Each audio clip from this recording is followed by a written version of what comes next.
Well, it was another Monday, so guess who delivered? Yes, Better Call Saul. The episode called JMM.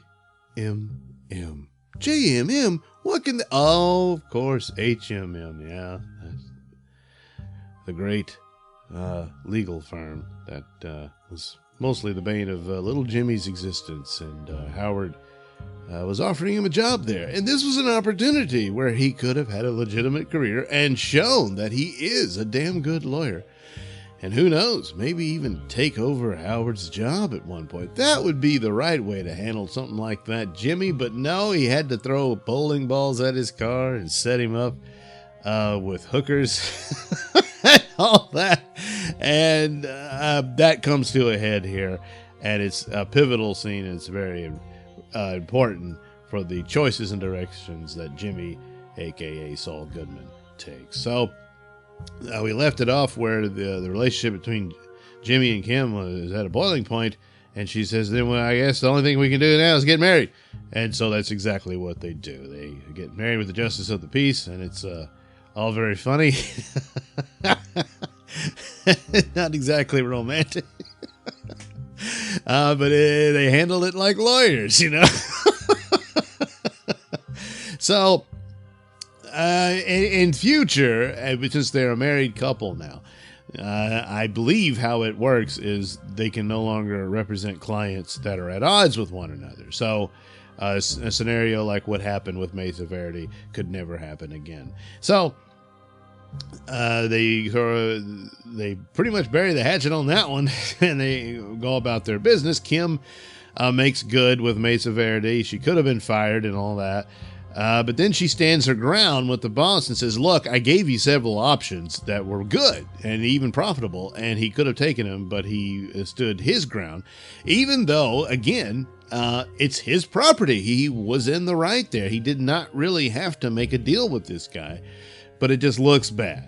And in a fair world down to the dotted line, that's how it should go.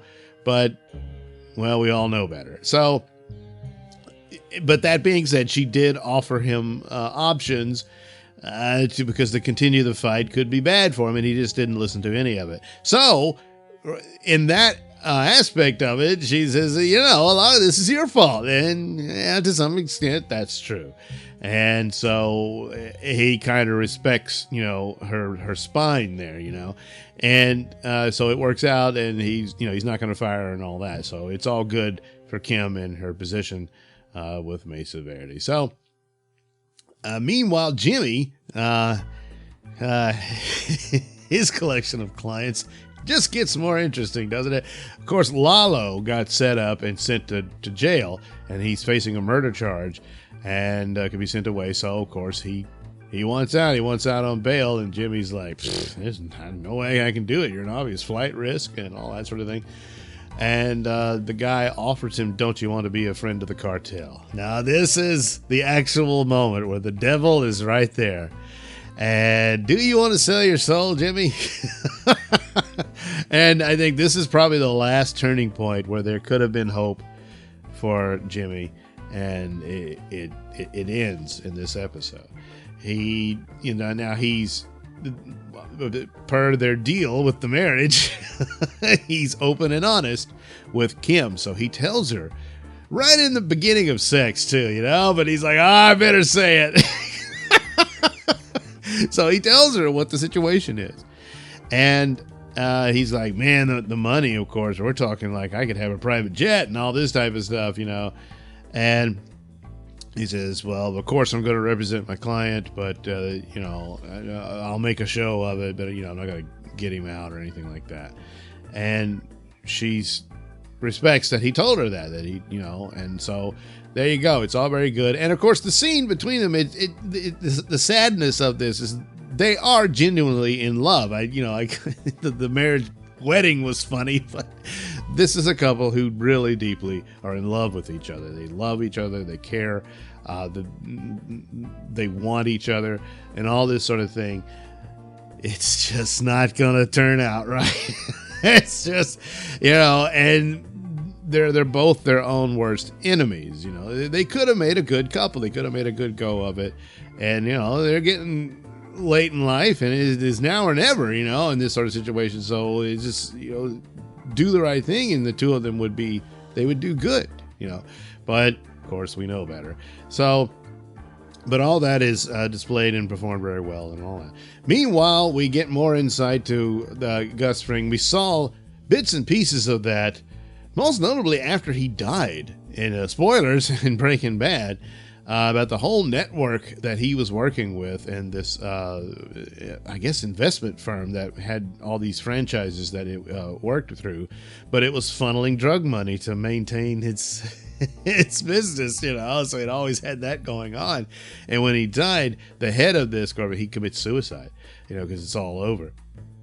So you see him, you know, they're meeting and they're discussing, oh, profits are up for this one and that one, different franchises. And then Gus comes in and he says, oh, we got this new treat at the chicken restaurant. And he shares it with spice curls, they call it, and all that. And he, you know, he puts on this whole front about, oh man, what a great guy, you know, and secretly he's a monster. And then they have their secret meeting. And this guy knows all the dealings, you know, and he's saying, well, you got rid of the Salamanca guy. And he says, well, we put him in jail, but he's still able to give orders.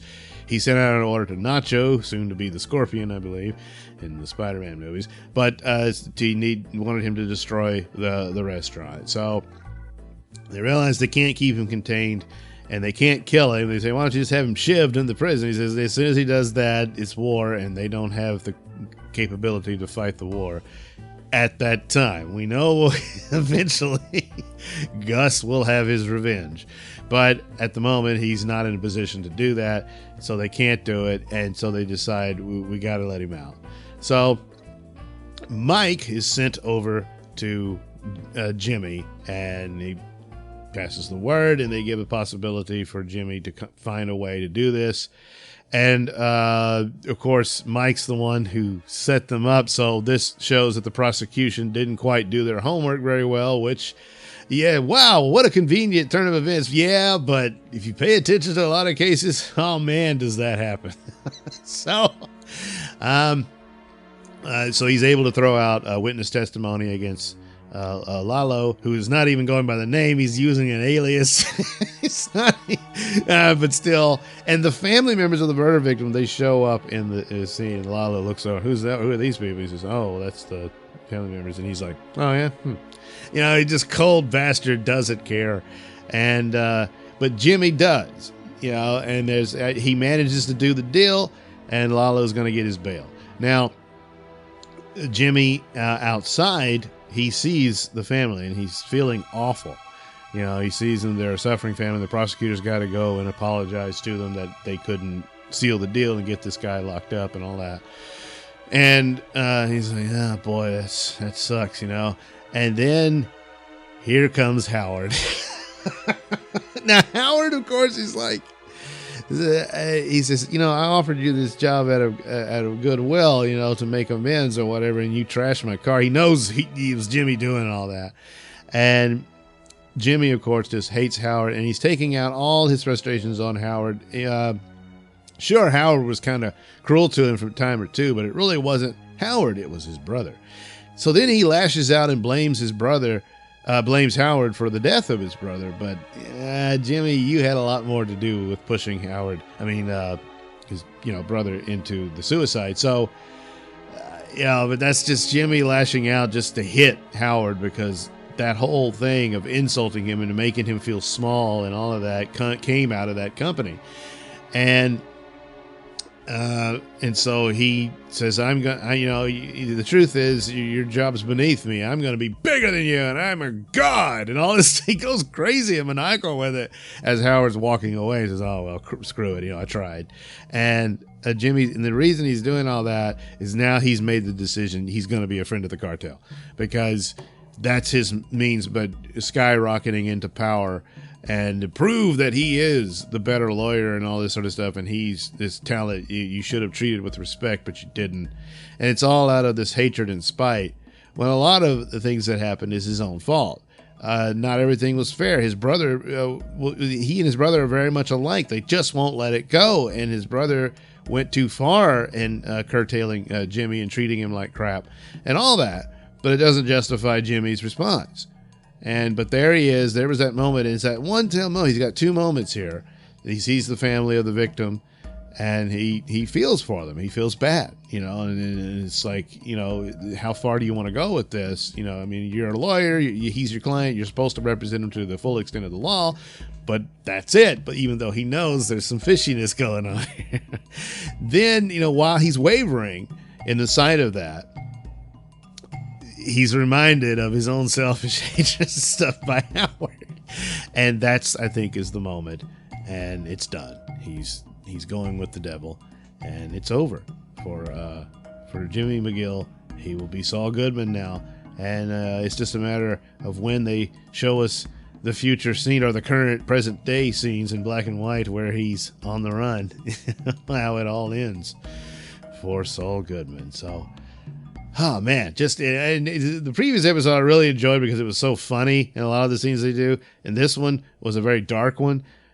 Man, they're just able to navigate those waters so smoothly and easily and present it in such a rich, entertaining format. It's just a damn good show. Never lets me down. There are only 3 episodes left for this season. And I'm thinking the next one will be the last one. I haven't heard what the plans are or whatnot, because at this point, it's getting pretty close to the Breaking Bad era. And, of course, the current timeline that he would be in now, since then, I suppose. I don't know if they would do a whole season of that. Maybe they would. I don't know.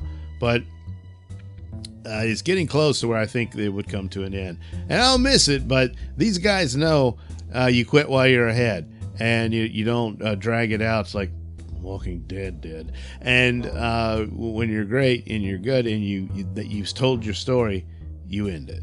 And I certainly trust him to do just that. So, boy, oh boy, another good one. So if you're not watching it, do yourself a treat and check out Better Call Saul. Thank you for watching and listening. Say, why not like and subscribe and check out that link description below. That'll take you to my mini stores that have plenty of goodies for you. Most notably, my comic book over at IndiePlanet.com. Yes, it might take some time now due to the crisis to get a print copy, but you can get the digital copy anytime you want. And it's only 99 cents. How about that? So check that out. And, of course, you can catch my podcast, Mr Nailsin Show, over at RadioMisfits.com or on iTunes, wherever you want to get it. And, of course, you can also watch these videos over at BitChute.